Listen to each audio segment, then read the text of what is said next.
പൂമിഴികൾ പൊട്ടിമെല്ലെ നീയുറങ്ങി ചായുറങ്ങി സ്വപ്നങ്ങൾ പെയ്തിടും പോലെ നീളേ വെണ്ണൽ വെൺതാരങ്ങൾ മണ്ണിൽ മന്ദാരങ്ങൾ പൂത്തു വെൺതാരങ്ങൾ പൂത്തു മന്ദാരങ്ങൾ രാരി രാരിരം രാരോ രാരി രാ. എൻ്റെ ഒരു കേട്ടറിവ് വെച്ചിട്ടുള്ളതാണ് ഞാൻ പാടിയത്. ഞാൻ ശരിക്കും കേട്ട് പഠിച്ചിട്ടൊന്നുമില്ല. ലിറിക്സ് ചിലപ്പോൾ തെറ്റൊക്കെ ഉണ്ടാവും, ക്ഷമിക്കുക. പക്ഷെ എനിക്ക് വളരെ ഇഷ്ടമുള്ളൊരു പാട്ടാണ്. അന്യഭാഷാ ചിത്രങ്ങളെ കുറിച്ച് പറയുകയാണെങ്കിൽ 5 തമിഴ് ഫിലിംസിൽ ഇപ്പോൾ പാടി.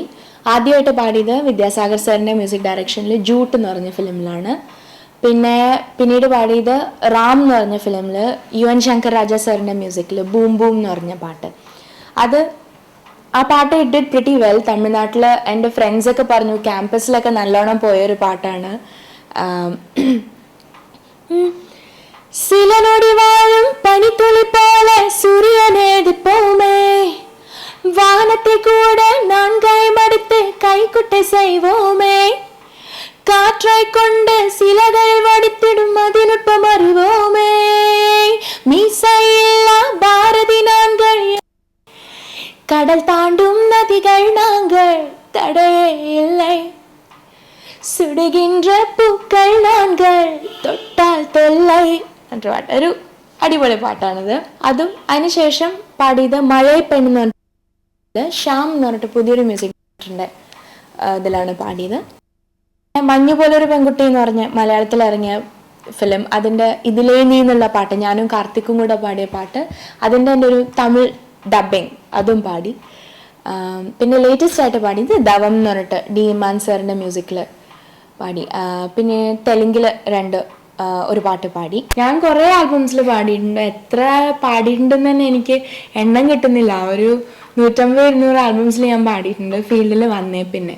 പക്ഷെ നല്ലൊരു പ്രവണതയാണ് അത്. എല്ലാവരും ഇങ്ങനെ എന്താ പറയുക, മ്യൂസിക്കിൽ ഇങ്ങനെ പുതിയ എക്സ്പെരിമെൻറ്റ്സ് ചെയ്യണു.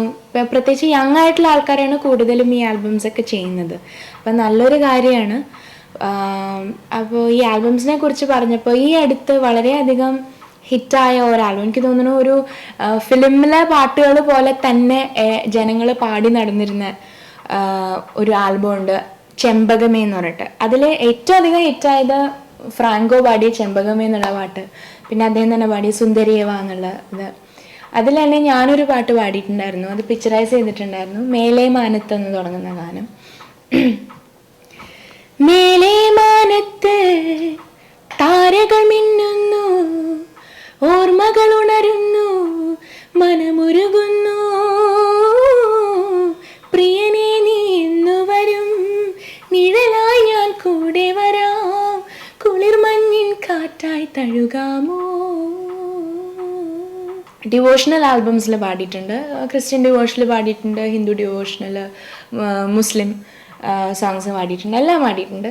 അപ്പം അതിൽ നിന്ന് ഇപ്പോൾ എടുത്ത് പറയുകയാണെങ്കിൽ ഗുരുവായൂർ അമ്പലത്തിലേക്ക് വേണ്ടിയിട്ട് കൃഷ്ണപ്രിയ എന്ന് പറഞ്ഞിട്ട് ഒരു ആൽബത്തിൽ ഞാൻ പാടിയിട്ടുണ്ടായിരുന്നു. അതിൻ്റെ മ്യൂസിക് ചെയ്തിരിക്കുന്നത് കൈതപ്രം വിശ്വനാഥൻ സാറാണ്. വളരെ എന്താ പറയുക, എനിക്ക് മനസ്സിനോട് വളരെ അടുപ്പമുള്ളൊരു പാട്ടുണ്ട് അതിൽ. രാധേ രാധേ രാധേ രാധേ എന്നും ചൊല്ലി രാസവിലാസരാവിൽ രാധേ രാധേ രാധേ രാധേ എന്നും ചൊല്ലി രാസവിലാസരാവിൽ മാറോടു ചേർത്ത മണിവർണ്ണ എങ്ങു പോയി മറഞ്ഞു, എങ്ങു പോയി മറഞ്ഞു, കാട്ടിൽ എന്നെ വിട്ടെങ്ങോട്ടു പോയി നീ. വളരെ മനസ്സിനെ തട്ടുന്ന ഒരു പാട്ട്. അത് പാടാൻ കഴിഞ്ഞത് തന്നെ ഞാൻ വലിയൊരു ഭാഗ്യമായിട്ട് കരുതാണ്. പിന്നെ ഹിന്ദു ഡിവോഷനിൽ മറ്റൊന്ന് പറയുകയാണെങ്കിൽ മുഴുക്കാപ്പ് എന്ന് പറഞ്ഞിട്ടൊരു ആൽബത്തിൽ Biju Narayanan singer Biju Narayanan music direction ചെയ്തിട്ട് ഒരു പാട്ട് പാടിയിട്ടുണ്ടായിരുന്നു. അതും ഈ പറഞ്ഞ പോലെ ഒരു കൃഷ്ണഭക്തി ഗാനാണ്. വളരെ ഓമനത്തുള്ളൊരു പാട്ടാണത്. അമ്പാടി കണ്ണനെ കാണേണം ഉണ്ണി എന്നു വിളിക്കേണം ഉണ്ണി എന്നു വിളിക്കുമ്പോഴൊക്കെയും അമ്മേ എന്നു ചിരിക്കേണം അവൻ കൊഞ്ചിക്കുഴഞ്ഞു കളിക്കേണം. വളരെ എൻ്റെ വരികളും വളരെ ഭംഗിയുള്ള വരികളാണ്. മുസ്ലിം ആൽബംസ് മാപ്പിള പാട്ടുകൾ ഒരുപാട് പാടിയിട്ടുണ്ട്.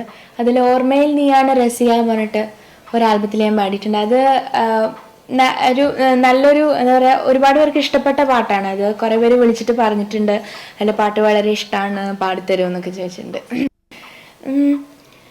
കൗമാരം പൂത്ത മുതൽ കിന്നാരം കേട്ട മുതൽ കല്യാണ രാവ് കാത്തില്ലേ പെണ്ണേ ഇന്നത്തെ രാവ് കാത്തില്ലേ. വളരെ നല്ല രസമുള്ള ഒരു പാട്ടാണ്. ഫുൾ ദഫാണ് അതിൻ്റെ ബാക്ക്ഗ്രൗണ്ടിൽ. കൂടുതലും ദഫിന് നല്ല പ്രോമിനൻസ് ഉള്ളൊരു പാട്ടാണ്. നല്ല റിതമിക് ആയിട്ടുള്ളൊരു പാട്ടാണ്. പിന്നെ സ്റ്റേജ് ഷോസ് എന്ന് പറയുകയാണെങ്കിൽ അത് നമുക്ക് നമ്മുടെ ഓഡിയൻസായിട്ട് ഇൻട്രാക്ട് ചെയ്യാനുള്ളൊരു അവസരമാണ്. അതും ടെൻഷൻ പിടിച്ച പരിപാടി തന്നെയാണ്. എന്തൊക്കെയായാലും ആദ്യത്തെ പാട്ട് പാടാൻ കയറുമ്പോൾ ആർക്കായാലും ഭയങ്കര ടെൻഷനായിരിക്കും. എൻ്റെ കൈയൊക്കെ ശരിക്കും തണുക്കും. ആദ്യത്തെ പാട്ട് നമുക്കറിയില്ല ഓഡിയൻസ് എങ്ങനെയാണ് റിയാക്ട് ചെയ്യാൻ പോണേന്നുള്ളത്. ഒരു ആദ്യത്തെ 2-3 പാട്ട് കഴിഞ്ഞാൽ ശരിക്കും ഓഡിയൻസിൻ്റെ ആ ഒരു ലെവൽ എങ്ങനെയാണ്, അവർക്ക് എങ്ങനത്തെ പാട്ടുകളാണ് അവർക്ക് ഇഷ്ടം എന്നൊക്കെ നമുക്ക് മനസ്സിലാക്കാൻ പറ്റുള്ളൂ. അപ്പോൾ അവരുടെ ഒരു പൾസ് മനസ്സിലാക്കുന്നവരെ ശരിക്കും മനസ്സിൽ ഭയങ്കര ടെൻഷൻ. എനിക്ക് SPB സാറ് വരെ പറഞ്ഞിട്ടുണ്ട്, ഇത്ര എക്സ്പീരിയൻസ് ഉള്ള അദ്ദേഹം വരെ പറഞ്ഞിട്ടുണ്ട്, ഇപ്പോഴും അദ്ദേഹത്തിന് സ്റ്റേജ് പ്രോഗ്രാം ചെയ്യാനായിട്ട് സ്റ്റേജിലേക്ക് കയറുമ്പോൾ ഭയങ്കര ടെൻഷനാന്ന് പറഞ്ഞിട്ടുണ്ട്. അപ്പോൾ ഒരു ചാലഞ്ചാണത് ശരിക്കും. ഞാൻ ഒരുപാട് എൻജോയ് ചെയ്യുന്നൊരു കാര്യം കൂടിയാണ്. കാരണം പല എന്താ പറയുക, പല ലെവലുകളിലുള്ള ഓഡിയൻസായിട്ട് നമുക്ക് ഇൻട്രാക്ട് ചെയ്യാൻ പറ്റും. ഈ എലൈറ്റ് ഓഡിയൻസിന് വേണ്ടിയിട്ട് നമ്മൾ ഷോ ചെയ്യുമ്പോഴും പിന്നെ ഒരു പള്ളിപ്പറമ്പിൽ അല്ലെങ്കിൽ അമ്പലപ്പറമ്പിൽ പോയിട്ട് ഷോ ചെയ്യുമ്പോഴും നല്ല വ്യത്യാസമുണ്ട്. അപ്പോൾ എല്ലാ മലയാളി ഓഡിയൻസിൻ്റെ, മലയാളം ഗാനങ്ങൾ കേൾക്കുന്ന ഓഡിയൻസിൻ്റെ പൾസ്, എല്ലാ തരത്തിലുള്ള ആൾക്കാരുടെയും പൾസ് മനസ്സിലാക്കാൻ നമുക്ക് പറ്റും.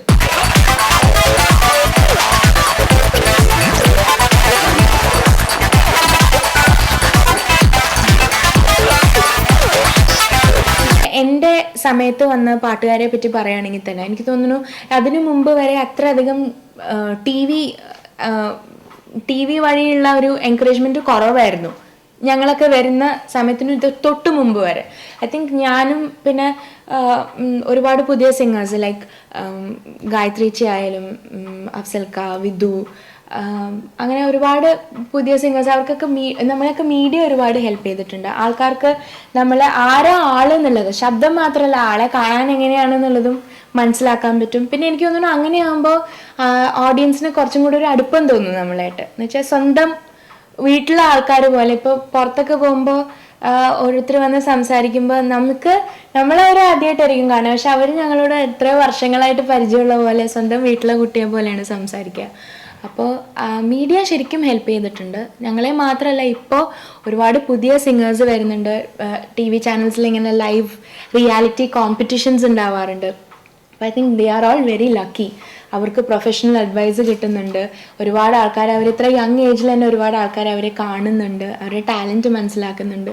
അപ്പം നല്ല കാര്യമാണ്. അപ്പം നിങ്ങളെല്ലാവരും അവരെ ഒക്കെ പ്രോത്സാഹിപ്പിക്കണം, അനുഗ്രഹിക്കണം. അവരെ മാത്രമല്ല ഞങ്ങളെല്ലാവർക്കും നിങ്ങൾ ഞങ്ങളുടെ പാട്ട് കേൾക്കുന്നതുകൊണ്ടാണ് ഇപ്പം എൻ്റെ പാട്ട് നിങ്ങൾ കേൾക്കുന്നതുകൊണ്ടാണ് എനിക്കിപ്പോൾ നിങ്ങളോട് ഇരുന്ന് സംസാരിക്കാൻ കഴിയുന്നത്.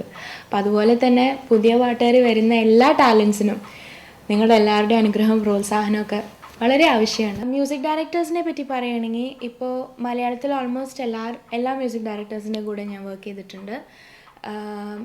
ഞാൻ മോഹൻ സിത്താര അങ്കിള്, ജയേന്ദ്രൻ സാറ്, ജാസി ഗിഫ്റ്റ്, അൽഫോൻസ് ഏട്ടൻ, അങ്ങനെ ഔസേപ്പച്ചൻ അങ്കിള്, അങ്ങനെ എല്ലാവരുടെയും വർക്ക് എന്ന് പറഞ്ഞാൽ ഒരു ഡിഫറെൻറ്റ് എക്സ്പീരിയൻസ് ആണ്. കാരണം ഓരോരുത്തരുടെയും വർക്കിംഗ് സ്റ്റൈല് വ്യത്യാസമുണ്ട്, ഓരോരുത്തരുടെയും പാട്ടെടുക്കുന്ന രീതി നല്ല വ്യത്യാസമുണ്ട്. അപ്പോൾ നമുക്ക് നല്ലൊരു എക്സ്പീരിയൻസ് ആണ് എന്തൊക്കെ പറഞ്ഞാലും. ഓരോ റെക്കോർഡിങ്, അത് സാധാരണ ഒരു ആൽബം റെക്കോർഡിങ് ആയാൽ വരെ നല്ല എക്സ്പീരിയൻസ് ആണ്. കാരണം സാധാരണ സ്റ്റേജിൽ നിന്ന് പാടുന്ന പോലെയല്ല സ്റ്റുഡിയോ റെക്കോർഡിംഗ് എന്ന് പറഞ്ഞാൽ. വളരെയധികം കോൺസെൻട്രേഷൻ ആവശ്യമാണ്. പിന്നെ നമുക്ക് അറിയാണ്ട് നമുക്ക് ഫിസിക്കലി നമ്മൾ എക്സേർട്ടഡ് ആയിപ്പോവും. ഇപ്പോൾ നമ്മൾ ഒരു പാട്ട് എന്ന് പറഞ്ഞാൽ ഇറ്റ് ടേക്സ് അറൗണ്ട് ഒരു 3 മിനിറ്റിൻ്റെ പാട്ട് പാടാൻ ചിലപ്പോൾ ഒരു ടഫായിട്ടുള്ള സോങ് ആണെങ്കിൽ ചിലപ്പോൾ ഇറ്റ് ടേക്സ് 3-4 hours എടുക്കും. പിന്നെ ഞാൻ ആരാധിക്കുന്ന സിംഗേഴ്സിനെ പറ്റി പറയുകയാണെങ്കിൽ തീർച്ചയായിട്ടും അത് ആരോട് ചോദിച്ചാലും ആദ്യം വരുന്നൊരു പേരുണ്ട് ചിത്ര ചേച്ചി. ചിത്ര ചേച്ചി, സുജാത ചേച്ചി, ജാനകിയമ്മ, സുശീലാമ്മ, ഇവരൊക്കെ എന്ന് പറഞ്ഞ ലെജൻസ് ആണ്. അവരുടെ ഒരു സ്ഥാനം പിടിച്ചെടുക്കാൻ ആർക്കും പറ്റില്ല എന്തായാലും. പിന്നെ അവരുടെ ടാലൻറ്റിനേക്കാളും ഉപരി ആസ് എ പേഴ്സൺ അവരുടെ ഒരു പേഴ്സണാലിറ്റി, അവരുടെ ഒരു എളിമ എന്ന് പറഞ്ഞാൽ അപാരമാണ്. പിന്നെ ഓഫ് കോഴ്സ് ദാസ് സർ എന്ന് പറഞ്ഞാൽ ഗാനഗന്ധർവൻ. അദ്ദേഹം മലയാളത്തിൽ മെയിൽ എന്ന് വെച്ചാൽ മെയിൽ വോയിസ് എന്ന് പറഞ്ഞാൽ മെയിൽ സിംഗർ എന്ന് പറഞ്ഞാൽ ആദ്യം നമ്മുടെ മനസ്സിൽ വരുന്നത് യേശുദാസാണ്. അപ്പോൾ അദ്ദേഹം ഞാൻ ശരിക്കും ആരാധിക്കുന്ന ഒരു സിംഗറാണ്. പിന്നെ ഇപ്പോൾ ഉള്ള സിംഗേഴ്സിൽ നോർത്തിലുള്ള സിംഗേഴ്സിനെ പറ്റി പറയുകയാണെങ്കിൽ എനിക്ക് പുതിയ ശ്രേയാ ഘോഷാൽ എന്ന് പറഞ്ഞൊരു സിംഗർ വന്നിട്ടുണ്ട്. അവരുടെ പാട്ട് ഭയങ്കര ഇഷ്ടമാണ്. വളരെ സ്വീറ്റ് വോയിസ്, കരടില്ലാത്ത ശബ്ദം എന്ന് പറയുന്ന പോലെ ഞാൻ വളരെയധികം ഇഷ്ടപ്പെടുന്ന ഒരു സിംഗറാണ്. അതേപോലെ തന്നെ ഹരിഹരൻ സാർ, ഞാൻ പലപ്പോഴും പറഞ്ഞിട്ടുള്ള കാര്യമാണ്. അദ്ദേഹത്തിനെ എനിക്കൊരു എന്താ പറയുക, ഒരു ബ്ലൈൻഡ് അഡ്മിറേഷൻ ആണെന്ന് തന്നെ പറയാം. ഞാൻ ശരിക്കും I am really crazy about his singing. അദ്ദേഹത്തിൻ്റെ റെക്കോർഡ്സ് ആയാലും സ്റ്റേജ് ഷോസൊക്കെ ഞാൻ ടി വിയിൽ കണ്ടിട്ടുണ്ട്. ഇത്രയും ചിൽഡ് ഔട്ട് ആയിട്ടുള്ളൊരു സിംഗറെ ഞാൻ കണ്ടിട്ടില്ല. ഒരു ടെൻഷനും ഇല്ല. സംഗതികളൊക്കെ ഇങ്ങനെ മണി പോലെ വരും. അപ്പോൾ ഒക്കെ കേൾക്കുമ്പോൾ ഇപ്പോൾ പോയിരുന്ന് സാധകം ചെയ്യാൻ തോന്നും അങ്ങനെ. അപ്പം ഞാൻ വളരെയധികം ഇഷ്ടപ്പെടുന്ന ഒരു സിംഗറാണ് അദ്ദേഹം. ഇപ്പം എൻ്റെ കൂടെയുള്ള സിംഗേഴ്സ് എന്ന് പറഞ്ഞാൽ ഗായത്രിച്ചിയുടെ ഹിന്ദുസ്ഥാനി സ്റ്റൈൽ ഓഫ് സിംഗിങ് എനിക്ക് വളരെ ഇഷ്ടമാണ്.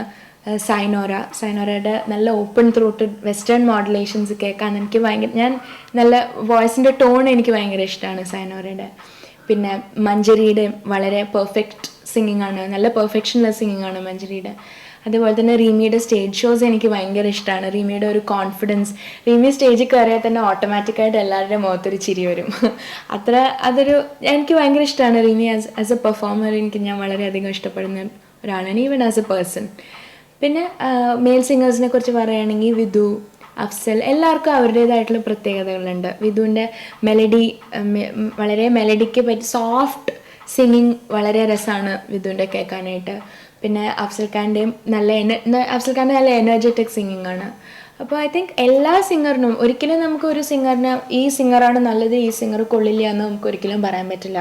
കാരണം എല്ലാവർക്കും അവരുടേതായിട്ടുള്ള സ്പെഷ്യാലിറ്റീസ് ഉണ്ട്. ഞാൻ കുറേ നേരം കത്തി വെക്കണമെന്ന് എനിക്കറിയാം. എൻ്റെ ശബ്ദമൊക്കെ പോയി സംസാരിച്ച് പക്ഷെ നിങ്ങൾക്ക് ബോറടിച്ചില്ല എന്നാണ് എൻ്റെ വിശ്വാസം. എനിക്ക് ഒരുപാട് സന്തോഷമുണ്ട് നിങ്ങളുടെ കൂടെ ഈ നല്ലൊരു ദിവസം പങ്കിടാൻ പറ്റിയതിൽ. Thank you very much.